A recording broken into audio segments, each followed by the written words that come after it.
Hay veces que la física más alucinante está ahí, delante de nuestras narices, en las cosas más cotidianas. Hoy vamos a resolver uno de esos misterios que parece que desafían toda lógica. ¿Cómo es posible que un monstruo de acero flote en el agua? A ver, la pregunta es la clave de todo esto.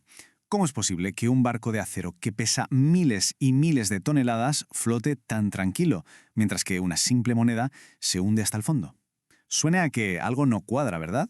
Pues la respuesta es, en realidad, una de las historias más geniales de la ciencia. Y para encontrar esa respuesta, ojo, tenemos que viajar más de 2000 años atrás. Nos vamos a la antigua Grecia, donde un rey tenía un problema bastante curioso que solo un genio podía resolver. El asunto es este.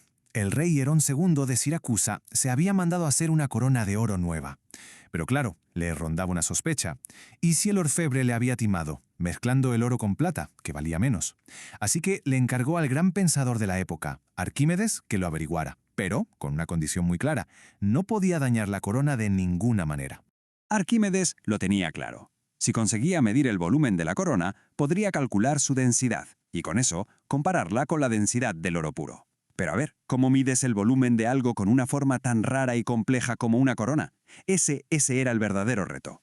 Arquímedes, que estaba ya un poco desesperado, le dio vueltas y vueltas al problema. Y la solución, como suele pasar, no apareció en un laboratorio ni nada por el estilo, sino en el sitio más inesperado que se puede imaginar. Pues sí, un día mientras se metía en la bañera, se fijó en algo que seguro que había visto 1000 veces, pero que de repente, ¡clic!, le hizo clic en la cabeza. Vio cómo el nivel del agua subía a medida que él se metía dentro. Ahí estaba la solución. Se dio cuenta de que el volumen de agua que se salía de la bañera era exactamente igual al volumen de la parte de su cuerpo que estaba dentro del agua. Acababa de encontrar la manera de medir el volumen de cualquier objeto, por muy irregular que fuera. Y bueno, la leyenda es genial. Se cuenta que, flipando con su descubrimiento, salió corriendo desnudo por las calles de Siracusa gritando esa famosa palabra ¡Eureka!, que en griego significa, ni más ni menos, lo he encontrado. Había resuelto el problema del rey y casi sin querer había descubierto un principio clave de la física. Muy bien, pues ahora vamos a meternos de lleno en la física del asunto. ¿Por qué esa idea que nació en una bañera se convirtió en la base para entender por qué las cosas flotan o por qué se hunden? Y aquí lo tenemos, el principio que lleva su nombre. Dice así: todo cuerpo sumergido en un fluido experimenta un empuje vertical hacia arriba igual al peso del fluido que desaloja.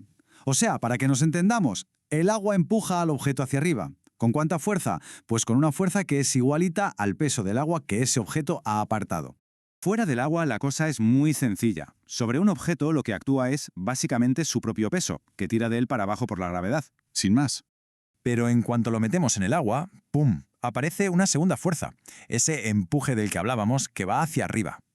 Así que flotar es como una batalla entre estas dos fuerzas. Y aquí está lo importante, el objeto se hunde, pero solo hasta que el peso del agua que desplaza es exactamente igual a su propio peso. Y en ese momento las fuerzas se equilibran y ¡hala!, a flotar. Al final, toda esta lucha entre el peso y el empuje se puede resumir en una sola palabra: densidad. Si el objeto es más denso que el agua, se hunde, no hay más. Si tiene la misma densidad, se queda ahí, suspendido, como flotando a media agua. Y si es menos denso que el agua, pues flota en la superficie. Pero aquí es donde la cosa se pone de verdad interesante, porque resulta que a la densidad la podemos engañar. Pensemos en una bola de arcilla, es densa, y si la tiras al agua, se hunde. Pero, ¿y si cogemos esa misma arcilla y le damos forma de cuenco? Pues que flota. ¿Cómo es posible? Y esta idea, la del cuenco de arcilla, nos lleva directos a la solución de nuestro misterio del principio: el secreto de los barcos de acero. Es que es la comparación perfecta: un bloque de acero macizo y el casco de un barco. El material es el mismo, acero, que es súper denso. Pero la forma lo cambia absolutamente todo. Uno es un mazacote y se hunde, y el otro tiene forma de cuenco gigante y flota. Es que el truco no está solo en el metal. La clave de todo es un ingrediente que no se ve: el gigantesco volumen de aire que hay atrapado dentro del casco. Un barco no es solo acero, es acero y un montón de aire. Esto nos lleva a un concepto súper importante: la densidad media. Al combinar el acero, que es muy pesado, con el aire, que no pesa casi nada, la densidad total del barco, o sea, su masa dividida por su enorme volumen, es mucho menor que la del agua. Y por eso, claro, flota. Entonces, el proceso exacto sería algo así. Primero, el casco del barco entra en el agua y desaloja una cantidad de líquido brutal. Segundo, esto genera una fuerza de empuje hacia arriba potentísima. Tercero, el barco se hunde un poquito, solo lo justo hasta que ese empuje iguala su propio peso. Y cuarto, las fuerzas se equilibran y el barco se queda flotando. Pero ojo, que este equilibrio es muy delicado. Si, como le pasó al Titanic, empieza a entrar agua en el casco y ese agua ocupa el lugar del aire, la densidad media del barco aumenta en picado. Y cuando se vuelve más denso que el agua, el empuje ya no puede con él y se hunde. La cosa es que el descubrimiento de Arquímedes no se aplica solo a los barcos. Su principio, en realidad, gobierna a todo un mundo de cosas que flotan a nuestro alrededor, ya sea en el agua o en el aire. Pensemos un momento. Un globo aerostático flota en el aire. ¿Por qué? Porque el aire caliente que tiene dentro es menos denso que el aire frío de fuera, y eso crea un empuje hacia arriba. Y un submarino, por ejemplo, controla si sube o baja llenando o vaciando unos tanques de agua para cambiar su densidad media a voluntad.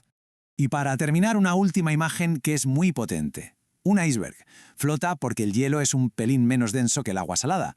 Pero claro, para equilibrar su peso, que es enorme, necesita desplazar un volumen de agua gigantesco.